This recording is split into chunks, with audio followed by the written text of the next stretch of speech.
Dib-qaloocu waa xasharaadka aan badi inta badan la arag marmar mooyee, waxaana ka dhigtay hab nololeedkiisa uu ku nool yahay meelaha qabow ama meelaha qoyan, isagoo ka fogaada qorraxda badanna ma soo baxo kulaylaha. Wuxuu leeyahay 8 cagood.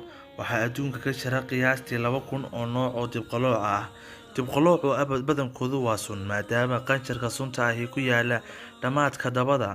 Qaniinyada noocyada qaar khatar u tahay bini'aadamka, sida dib-qalooca madow, badanaa waxaa la helaa maalintii, iyagoo qodaya oo seexanaya boholo, habeenkiina waxay aadaan raadinta ugaadh, waxayna ku baahsan yihiin waqooyiga Afrika iyo Bariga Dhexe. Cunidiisu waxay badanaa baxdaa habeenkii si ay ugaadh u raadiso. Waxay kaloo cuntaa dib-qalooca isku jinsiga yihiin iyo weliba caarooyinka. Haddaanu eegno wadarta dhererkeedu, waxay gaadhaysaa 8 ilaa 10 sentimitir. Dareenkooda dib-qaloocu wax ma arko, aragtidu aad bay u daciif u tahay, ma maqlaan mana uriyaan, laakiin waxay ku tiirsan yihiin gariirka dhawaaqa iyo gariirka si ay u ogaadaan jihada ugaarsigooda.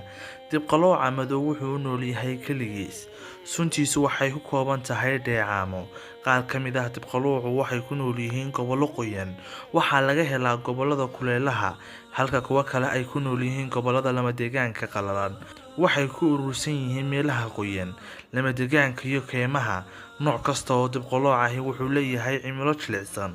Suntiisa ayay waxay ku isticmaashaa inay ku ugaadhsato, si ay ugu buubiyaan ugaadhsigooda una difaacaan naftooda. Saynisyahanadu waxay ogaadeen in dib-qalooca qaar uu sun daciifa leeyahay, halka qaar suntiisana aad ku dhiman kartid, laakiin suntiisu waxtar bay u leedahay naasleyda. Calaamadaha lagu garto qaniinyada ayaa ku kala duwan qofka kale. Tusaale ahaan, heerkulka sare, cadaadiska dhiigga ama cadaadiska dhiigga, dhidid badan oo hoos u dhaca, ilmada aan qasabka ahayn, xanuun daran oo ka soo baxa meesha laga hayo, shuban iyo matag. Markii isbitaalka la geliyo qofka la duray dib-qaloocu qaniinay, waxaa la siiyaa jeermiska sunta ka hortagta. Dib-qaloocu wuxuu leeyahay noocyo badan, nooc walbana wuxuu leeyahay deegaan. Buuruhu waxay leeyihiin noocyo, ciiddu waxay leedahay noocyo, lamadegaanka ayaa leh sidoo kale noocyo. Geedaha cufan sidoo kale waxay leeyihiin noocyo.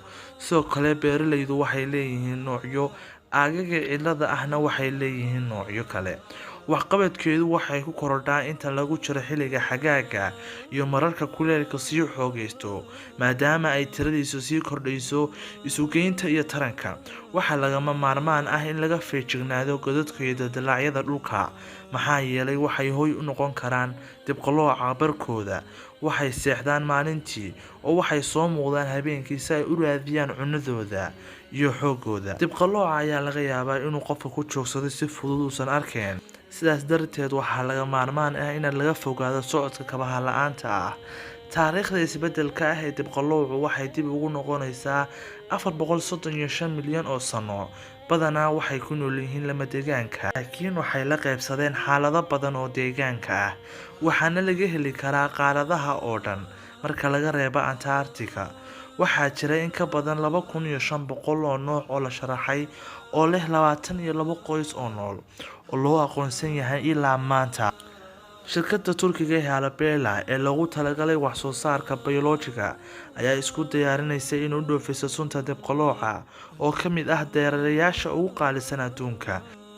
Shirkaddu waxay ururisaa sunta dib-qalooca waxayna ku samaysaa cilmi baaris cilmiyaysan, taas oo qiimaheedu gaarayo 10 milyan oo doolar halkii litir. Sunta dib-qalooca iyo masaska ayaa ahmiyad weyn u leh warshadaha daawooyinka, maadaama ay ku jiraan cilmi baaris cilmiyeed iyo hawlo cilmi baaris iyo horumarineed.